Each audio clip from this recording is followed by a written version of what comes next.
Welcome back to my channel Kesraj blog. দেখো আমি এখন 1:30টার সময় দোকানে চলে এসেছি, তারপর দোকানে বসে আছি।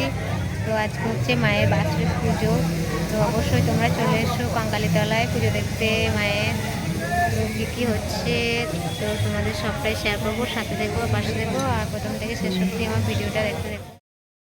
তো দেখো বন্ধুরা, মায়ের মন্দির এখন নতুন রূপে সেজে উঠেছে, কারণ হচ্ছে মায়ের বাৎসরিক পুজো, তাই কিন্তু মন্দিরটাকে সুন্দরভাবে সাজানো হয়েছে।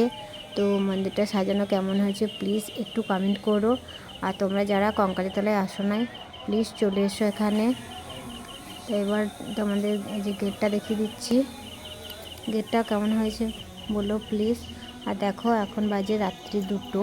তো রাত্রি 2টো থেকে আমাদের এখানে মন্দিরটা খোলা নেই, কিন্তু দোকানগুলো সব খোলা আছে।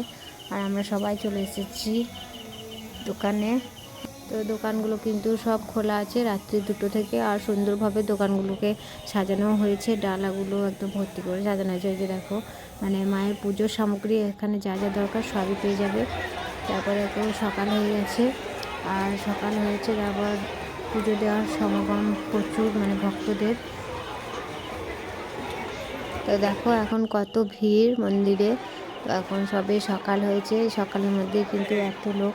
আর তোমাদের দেখালাম যে রাত্রি 2টো থেকে মায়ের মন্দিরে পুজোর জন্য ভক্তরাও এসেছে আর লাইনে দাঁড়িয়েছিল।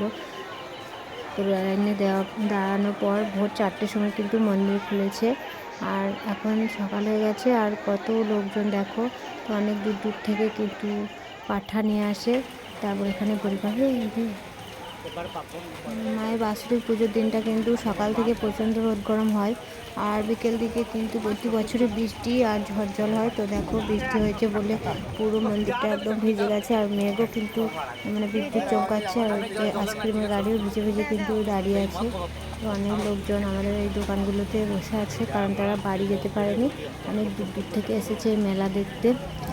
তো অবশ্যই আমার ভিডিওটা ভালো লাগলে